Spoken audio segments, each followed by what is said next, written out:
Welcome back, everyone, to another episode of DNR Sports, Do Know Right Sports. I am your host, again, alone. I am Richie. And today I have my top 4 relevant rookie running backs for the 2021 fantasy football season. And I will start right now with my number 1 selection, or number 1 running back, I'll say. I have Najee Harris, formerly out of Alabama, now on Pittsburgh. He was picked 24th overall in the first round, so the 24th overall selection. I really like him as a player. I think he's a patient runner. He kind of reminds me a little bit of Le'Veon Bell, which is probably why Pittsburgh took him so high, because they can kind of get another Le'Veon Bell type player. But unfortunately, there are some issues, and you'll find that with each of these teams where the running back situation just isn't a slam dunk thing. So we'll start with the offensive line. They were 17th at the end of last season, according to PFF, which is solid.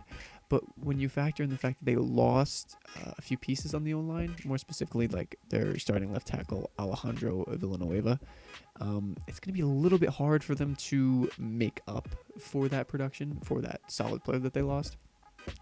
Also, if you look on the line below, you'll see they were 69th, or they have a 69% team run block win rate, which was 24th among 32 teams, according to ESPN. That's not all that great, to be honest with you. And especially, like I said, the O-line is going to be a little worse this year. They did draft 2 rookies in the 3rd and 4th round, but once you get to that late in the draft, they're more projects than anything special. So it might be a little rough for this Pittsburgh team going forward, and specifically Najee Harris. If you also add into the mix that they lost some pieces on defense, they lost Bud Dupree, they lost 2 starting cornerbacks, so they might actually be trailing a little bit more. That defense might not be as solid. Less touches for Najee Harris, but he should get involved somewhat in the passing game. And you can see that the offense there, a solid offense. The only problem I have, and I'll get to the main concerns right now, besides O-line, is quarterback. Big Ben's getting older. He's not in his prime, and I'm not even sure he can play a full season, like 100%. We saw that with Drew Brees, where he was kind of slowing down at the end of each season. And actually, the 1 year, a few years ago, when he busted up his thumb, I think that was actually good for him, because it allowed his arm to rest, and he was better for the postseason. But also, I feel like Pittsburgh took a New York Giants approach to this, and I'll explain what I mean. So in 2018, Dave Gettleman and the New York Giants took a running back, Saquon Barkley, 2nd overall, to try to preserve Eli Manning's career. In the time, it seemed like a very good pick, but now looking back on it, they made a mistake. They should have traded back or taken Quentin Nelson, the guard out of Notre Dame, who is now the best left guard in the game, and drafted Nick Chubb in the top of the 2nd round, who was actually still available at their pick. Oh my gosh. I'm sorry about that. And that would have been better long-term for the team, because taking a running back that high overall just more than not isn't worth it, especially in the league that we're in now. And I feel like Pittsburgh did the same thing, trying to preserve Big Ben's career by getting him a running back, trying to avoid addressing O-line, trying to cover up the O-line deficiency. And that's just never the right thing to do. So they should have drafted O-line, even if it was a little bit of a reach, or maybe gone for another position, one that's more valuable, not like a dying one like running back. So I don't necessarily agree with the pick, but we're not here to try to redraft the draft. We're just here taking what they gave us, and I have Najee Harris as my number 1. It was really close between 1 and 2, but I really like that he's the number 1 guy there. They like him comparing to Le'Veon Bell, which is really nice. So I have Najee Harris as my number 1 rookie running back. Now, number 2, I have Michael Carter out of North Carolina, which might be a little bit of a weird pick, right? He went to the Jets in the top of the 4th round, 107 overall. And he was kind of that 1-2 punch with Giovanni Williams, who's going to be here later on the list. He was 1-2 punch with Williams, and people kind of questioned, can he get a good amount of carries? Can he be the guy? And we're not sure about that yet, but I do think he can be, and I think he was actually slept on a little bit, because obviously there was the 3 guys.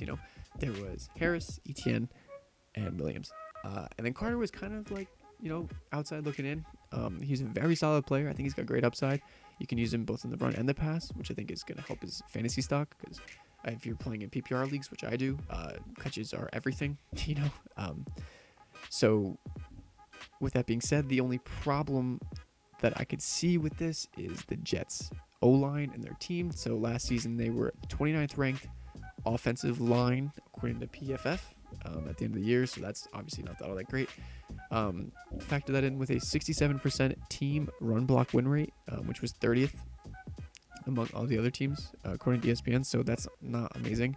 I feel like they did a good job addressing the offensive line this offseason, more specifically drafting Elijah Vera Tucker in the first round of the 2021 draft, also signing Dan Feeney from the Chargers. Again, just getting guys in that room on that line to compete, and hopefully, best man wins, and that iron sharpens iron, makes them better. One of my concerns for this running back is the quarterback.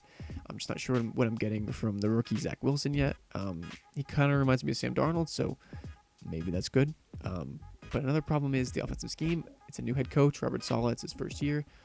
Not sure what they're going to be running. I'm not sure what they're going to prioritize, whether it's passing or running. I'm assuming because he's a defensive guy, he'll probably be more pound the rock, play it back, run it back with some good defense, keep games close, and then try to maybe win it, at the end. But at the same time, they could be trusting Zach Wilson. They could be trying to get Zach Wilson numbers and saying, all right, you win. You were the second overall pick, win it with your arm, And my final concern is that he's not the guy, and I say that meaning they still have LaMichael Pirine, who they have listed on our lads as the number one running back. They also signed Tevin Coleman from the 49ers this offseason, who is a very solid third down back. So in the beginning, it might be a running back by committee. I could see maybe Carter getting the regular carries, and then Tevin Coleman getting some third downs, and then maybe Pirine getting the goal line, which could limit Carter's potential short term, but I think long term for their whole season, I think he could easily be up those three guys. If you just consider the fact that Tevin Coleman's on a 1-year deal, he's a little bit older, he's 28 now. Pirine, not all that good, not that impressive. He was like a shining light in the Jets' offensive running backfield last year, but that was a bunch of like Frank Gores and just not good players. So I like Michael Carter there to try to break out and be the guy. But again, it's going to take a little bit of time. Maybe be a little bit patient with him. Maybe somebody you take a little bit later in your fantasy draft, hold on to him, and pray that he hits. And I think there's a better than not chance that he is going to hit. With that being said, I go to my number 3 running back, and I have Travis Etienne, who is the running back out of Clemson, now on the Jaguars. Jacksonville selected him number 25 overall, which is the 25th overall selection in the draft. Not going to get into it too much. Again, don't really agree with the pick. There were reports that Jacksonville was in love with Kadarius Toney, who the Giants took at pick number 20. But I just don't think that this was the pick, considering they have a ton of holes in that defense, and the offensive line is still not amazing. I think they could still do a little bit better. But they have him. I can't change that. So let's look at the numbers. So they already came out and said that they want to use him in a Percy Harvin type role, which means he'll be versatile.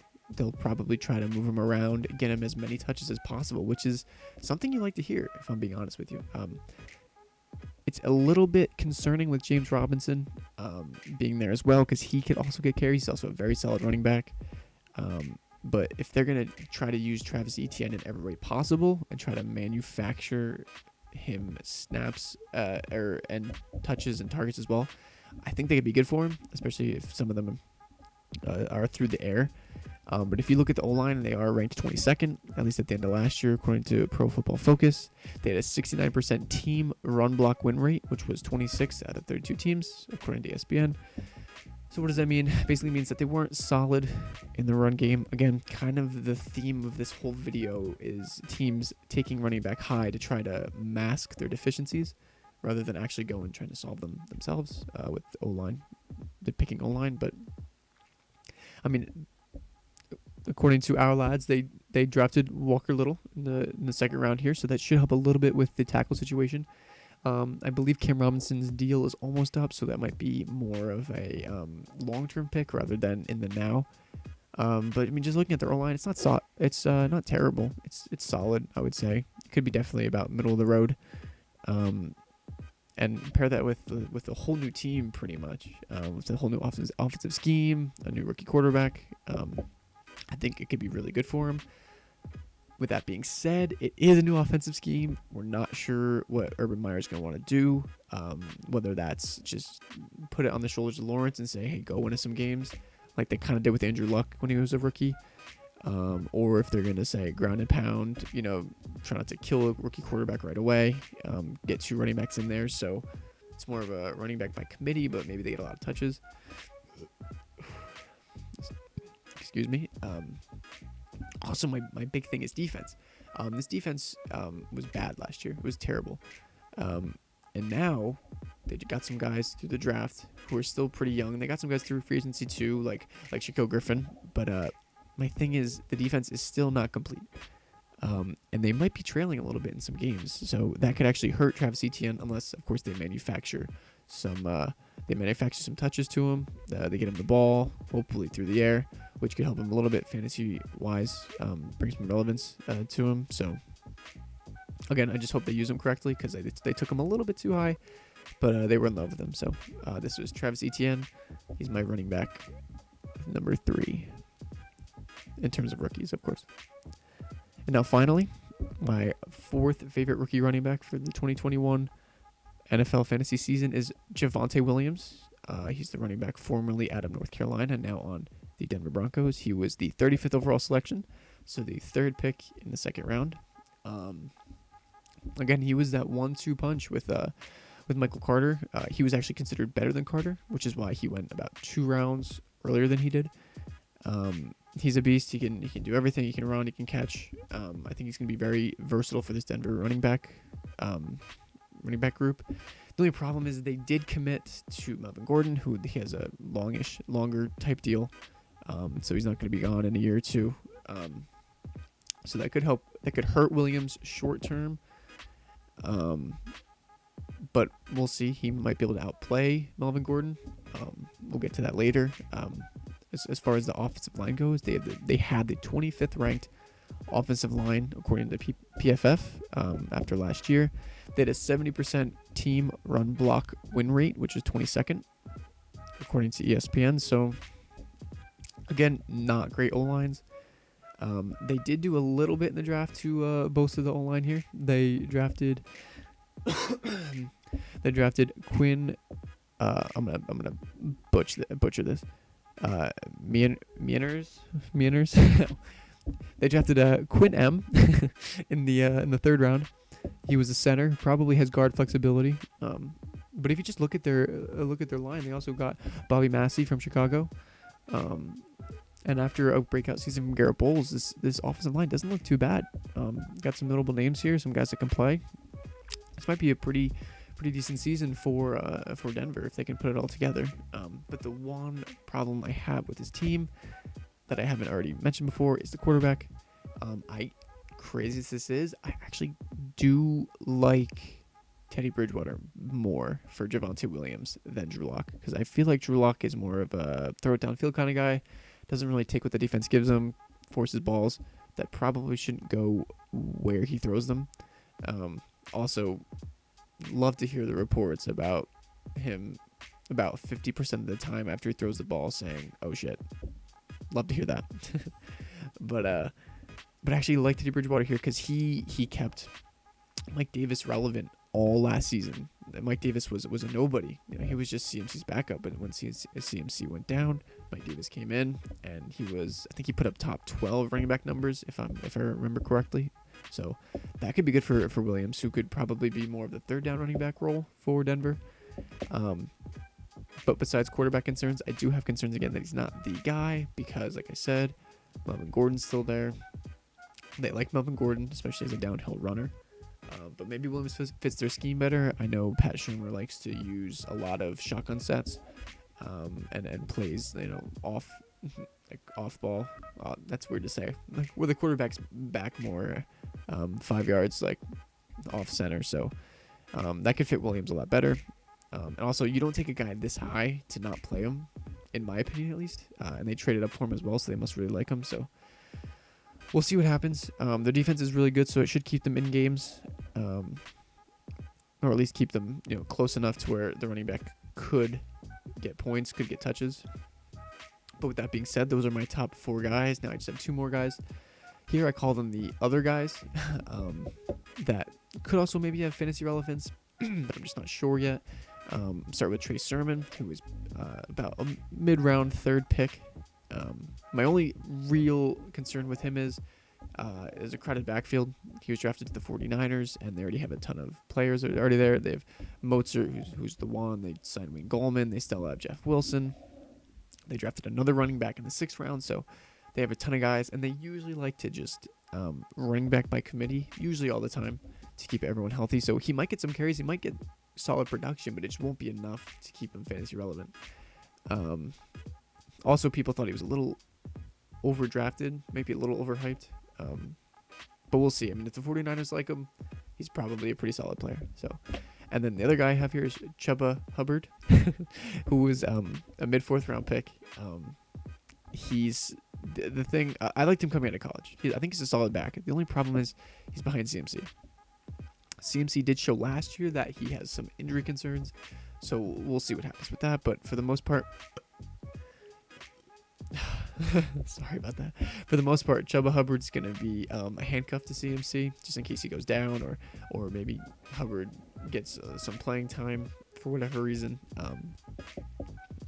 Unfortunately, right now, he is listed as the number 4 running back on our lads depth chart for the Carolina Panthers, but I could see him definitely rising up draft boards or depth charts a little bit here because he's only behind a guy named Reggie Bonifon, who was an undrafted player in 2018, and then Trenton Cannon, who hasn't really done much with his career. So I could definitely see Hubbard being the number 2 guy behind CMC by the time